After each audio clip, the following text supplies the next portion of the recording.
presidente dos Estados Unidos, George Bush. Espera-se que neste pronunciamento ele dê ao ditador do Iraque, Saddam Hussein, um ultimato e estabeleça um prazo para que Saddam Hussein deixe o país. Intelligence gathered by this and other governments leaves no doubt. O presidente está dizendo que os serviços de inteligência não têm dúvidas de que Saddam Hussein tem algumas das mais perigosas armas de destruição em massa do mundo. É importante falar isso para o Brasil. É importante explicar que os Estados Unidos querem, o motivo nós não sabemos, mas eles alegam, o motivo verdadeiro ninguém sabe, mas eles alegam que estão fazendo essa guerra, então querem fazer essa guerra, porque o Iraque, eles têm armas químicas. Esse tipo de arma que o presidente americano alega que tem, que o Iraque tem.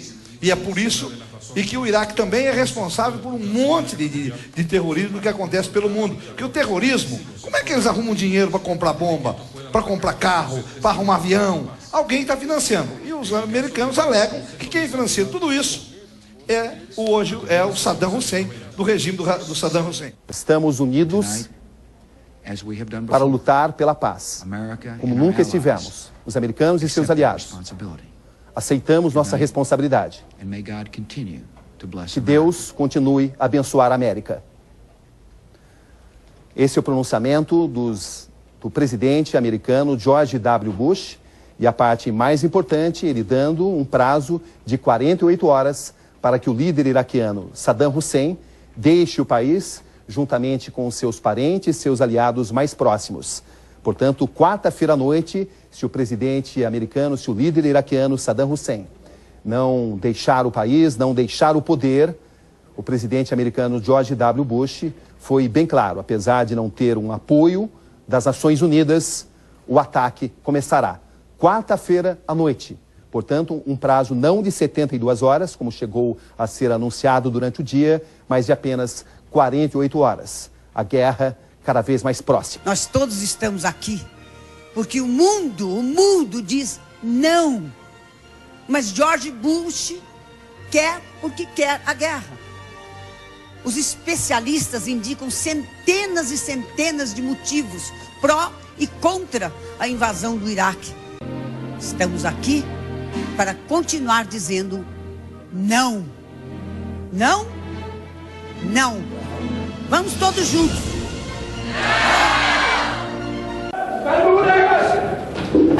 Na Europa, quem é a favor da guerra virou alvo hoje dos pacifistas.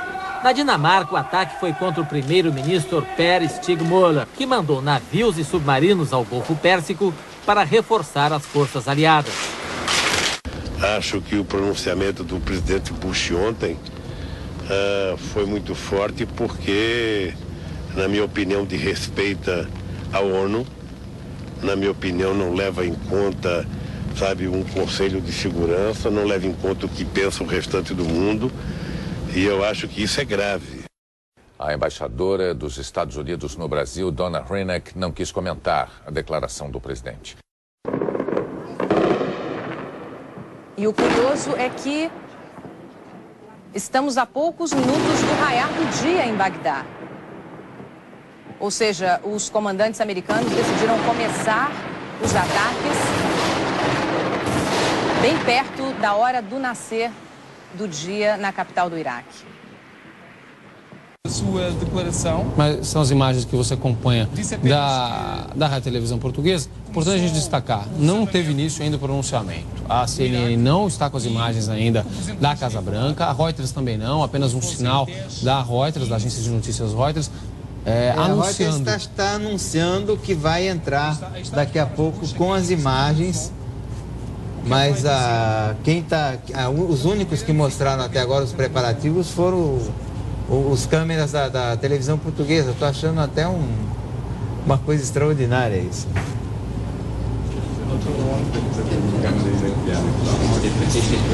Entretanto, há outras informações que estão a surgir sobre, e neste caso também já a nível de reações, a OPEP anunciou há instantes que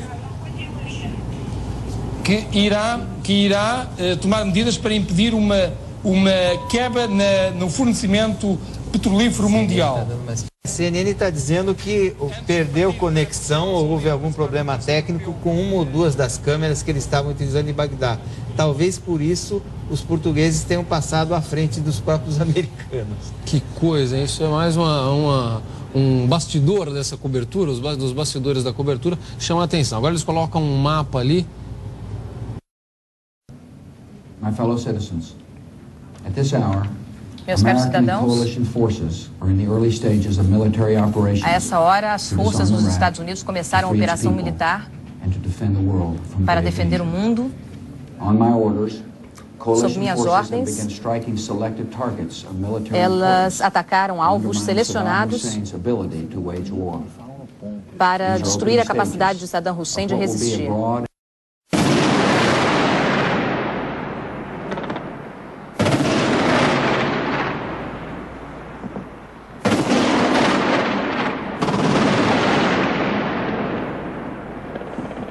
Diversos alvos na região de Bagdá foram visados. A confirmação veio do próprio presidente americano George Bush. A bateria antiaérea iraquiana foi acionada. Não ficou totalmente especificado que alvos foram esses, mas foram alvos principalmente da Guarda Republicana.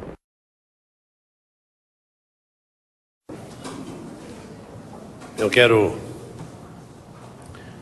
me dirigir a vocês da imprensa brasileira e ao povo brasileiro para lamentar o início da ação armada no Iraque e, em particular, o recurso à força sem autorização expressa do Conselho de Segurança das Nações Unidas.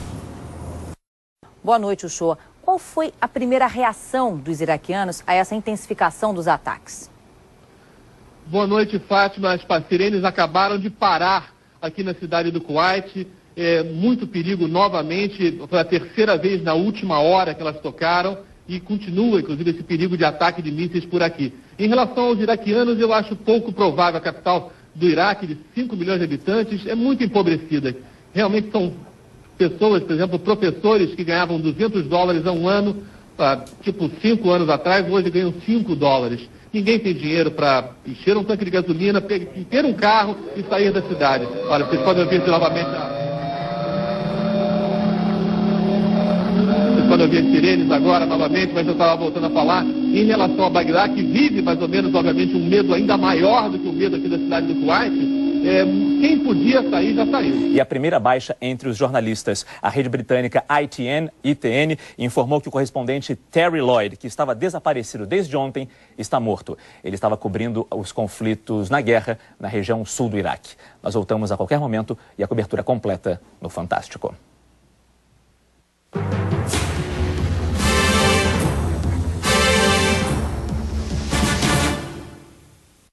Domingo, 23 de março de 2003.